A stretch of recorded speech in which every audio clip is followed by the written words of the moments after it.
اگر ہم چاہتے ہیں کہ ہمارے مرنے کے بعد بھی ہمارے حق میں نیکیوں کا تسلسل جاری رکھنا ہے، ہمارے حق میں اجر کا سلسلہ جاری رکھنا ہے، تو ہم اپنے اولاد کو نیک بنائیں، ہم اپنے اولاد کو صالح بنائیں، ہم اپنے اولاد کو نمازی بنائیں، ہم اپنے اولاد کے دلوں میں قرآن کی محبت کو پیدا کریں، ہم اپنے اولاد کو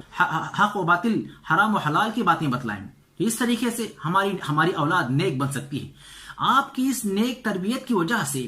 آپ کی اولاد جو بھی نیک عمل کرتی ہے، آپ کی اولاد جو بھی نیک عمل کرتی ہے، تو اس نیک کام کا بدلہ اس اولاد کو بھی دیا جائے گا اور آپ کے حق میں بھی اس کو لکھا جائے گا۔ کیونکہ آپ کی تربیت کی وجہ سے یہ اولاد نیک کام کر رہی ہے، تو آپ کو ذریعہ بناتے ہوئے اللہ تعالیٰ دونوں کو، اولاد کو بھی ثواب دیتے ہیں اور ماں باپ کو بھی ثواب دیتے ہیں۔ تو ہم کو چاہیے کہ ہم اپنی اولاد کو نیک تربیت بنائیں، نیک تربیت کریں۔ اسی طریقے سے حدیث میں آتا ہے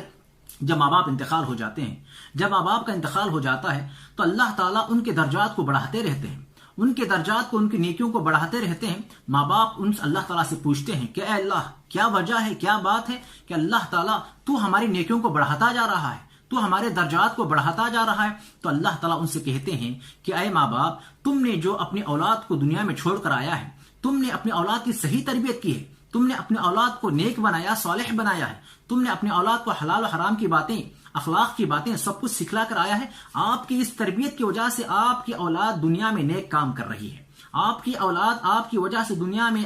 تمہارے احکامات پر عمل کرتے ہیں، تمہاری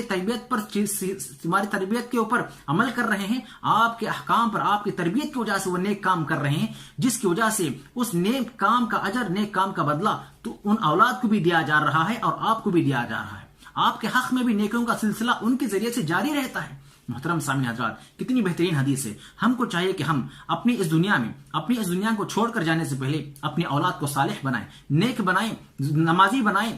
قرآن کی تعلیم ان کو دیں، کیونکہ آپ کے جانے کے بعد بھی آپ کے اس اولاد کے ذریعے سے آپ کے حق میں نیکیوں کا سلسلہ جاری رہے گا۔ اسی طریقے سے اور ایک حدیث میں آتا ہے عن ابی ہریرہ رضی اللہ عنہ ان رسول اللہ صلی اللہ علیہ وسلم اذا مات ابن آدم انقطع عنه عمله الا من ثلاث صدقۃ جاریہ۔ دیکھیے، جب بندہ انتقال ہو جاتا ہے، جب بندہ مر جاتا ہے، انتقال ہو جاتا ہے، فوت ہو جاتا ہے، تو اس کے عمل کا سلسلہ ختم ہو جاتا ہے، اس کے نیکیوں کا سلسلہ ختم ہو جاتا ہے، الا من ثلاث، لیکن 3 ذریعے ایسے ہیں اس کے عمل کا سلسلہ، اس کے نیکیوں کا سلسلہ باقی رہتا ہے۔ 3 ذریعے ایسے ہیں جس کے ذریعے سے اس کی نیکیوں میں بڑھوتری ہوتی رہے گی،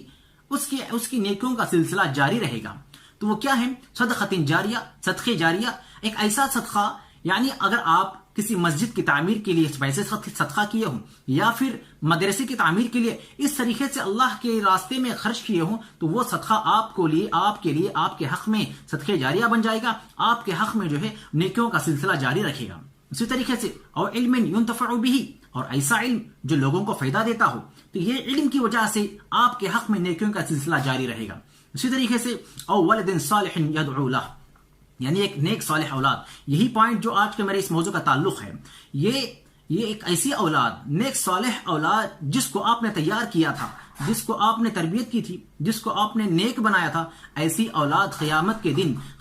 ایسی اولاد آپ کے لیے، آپ کے حق میں دعائیں کرتی رہے گی، آپ کے حق میں دعائیں کرتی رہے گی، اور آپ کے اس تربیت کی وجہ سے تمہاری یہ اولاد دنیا میں نیک اعمال کرتی رہے گی۔ تو اللہ تعالیٰ اس اولاد کو بھی نیکیاں دیتے ہیں، اس اولاد کو بھی اجر دیتے ہیں، اور آپ کے حق میں بھی نیکیوں کو لکھتے رہتے ہیں۔ دیکھیے محترم سامعین، اس حدیث سے ہمیں یہ بات معلوم ہوتی ہے کہ اگر ہم اپنے اولاد کی صحیح تربیت کی، خود اگر تربیت کیے ہیں یا آپ ذریعہ بنے ہیں تربیت کے لیے، تو اللہ تعالیٰ آپ کے ذریعہ بننے کی وجہ سے، آپ کے تربیت کرنے کی وجہ سے ان کے نیک اعمال کا بدلہ تم کو بھی دیا جاتا ہے، ان کے نیک کاموں کا بدلہ، اس کا نیک اجر تم کو بھی دیا جاتا ہے۔ محترم سامعین حضرات، ہم کو اپنی اولاد کو نیک بنانا چاہیے، اپنی اولاد کو نیک صالح بنانا چاہیے، نمازی بنانا چاہیے، دیندار بنانا چاہیے۔ اسی وقت اللہ تعالیٰ تم کو یہ اولاد کے ذریعے سے سکون، اجر نصیب فرماتے ہیں۔